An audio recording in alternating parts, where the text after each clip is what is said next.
Focused, fast, accurate. With Jennifer Copeland and Rick Shutt. You're watching WSBT-22 News at 6.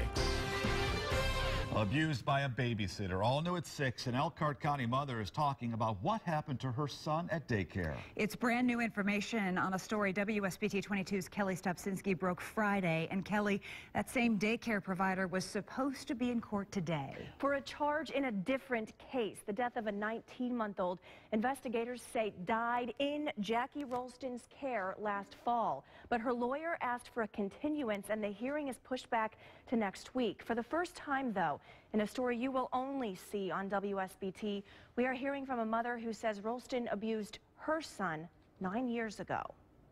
I never thought in a million years that it would happen to any of my kids, and it did. Summer 2006. Amber Reed says that's when she and her husband noticed bruises on their 1-year-old son, Nathan. Walk in the door and boom, she was right there. With an excuse of why, what had happened. Then Nate started vomiting, but only at daycare. We took our precautions and had the doctor, check him and do, some testing on him to make sure that his stomach was okay. Then seizures. A neurologist said they weren't serious enough for medication. And on a Wednesday in October 2006, it all started to make sense. He had strangulation marks and a whole bunch of bruises all over his face and all through the back of his head. Amber and her husband called police.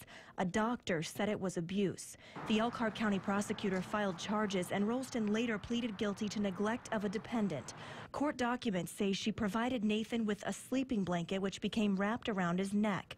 But Amber says she doesn't think that's what really happened. In 2010, 4 years after finding the marks and bruises, Amber found her son on the floor, barely breathing. Doctors said he had a 4 or 5 hour seizure in the middle of the night. It damaged the left side of his brain, which now, through school, he's in special ed and struggling big time. He's on seizure medicine twice a day.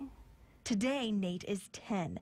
Amber doesn't work because she needs to be close to his school in case a seizure lasts longer than 5 minutes. And now she's trying to come to grips with the fact that her son was not the only little boy investigators say was hurt in Rolston's care. I just had always had this fear that it's going to happen to somebody else.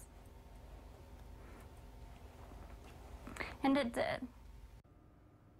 A judge sentenced Rolston to 18 months in probation in Nate's case and ordered her not to run a daycare during that time. As for Kirk Coleman's family, that little boy that died in the fall, last fall, court documents say significant brain injuries caused that, but the family did not know about the neglect conviction until recently. The state did not investigate Nate's case, but it did after Kirk's death.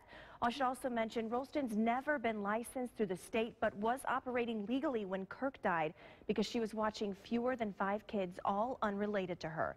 I'm Kelly Stopsinski, WSBT 22 News.